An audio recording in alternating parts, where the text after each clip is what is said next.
Welcome to the third section of our onboarding journey, dedicated to reports.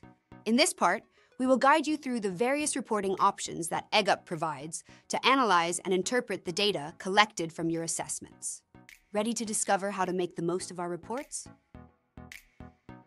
The individual report contains several important sections that will help you better understand the analyzed soft skills. As you can see from this screenshot, the cover includes the title of the test, the execution date, and the name of the respondent, while the first page contains the title and description of the test, as well as a brief overview of the content of the report. The second page, on the other hand, focuses on the soft skills identified as strengths and areas for growth of the respondent. Its goal is to simplify the information contained in the document to facilitate understanding and planning for any development paths.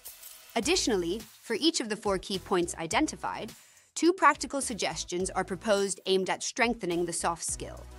On the third page, we can find the list of soft skills and their corresponding scores, including the coverage index.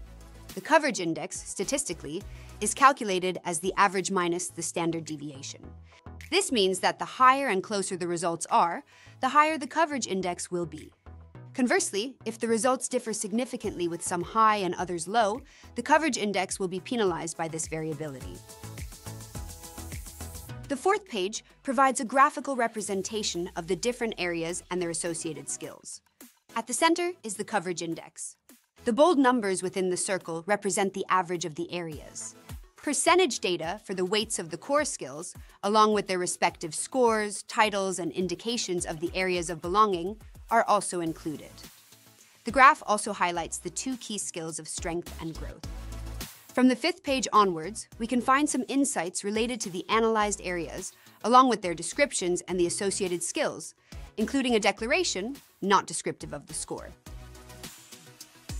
If activated in the report, the Smart Coach follows in the last 2 pages.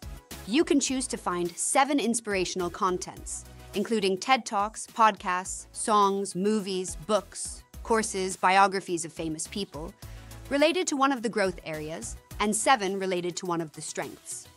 The page will display a brief description of why that specific content was selected and a button that will lead to the content itself. From this overview, it is clear that the individual report does not just provide quantitative data, but enriches the experience with personalized suggestions and inspirational resources for personal improvement. This report is designed as a means to stimulate personal and professional growth, offering individuals the necessary tools to navigate and maximize their development. By using the report as a guide for individual progress, respondents are better equipped to advance toward their professional and personal goals.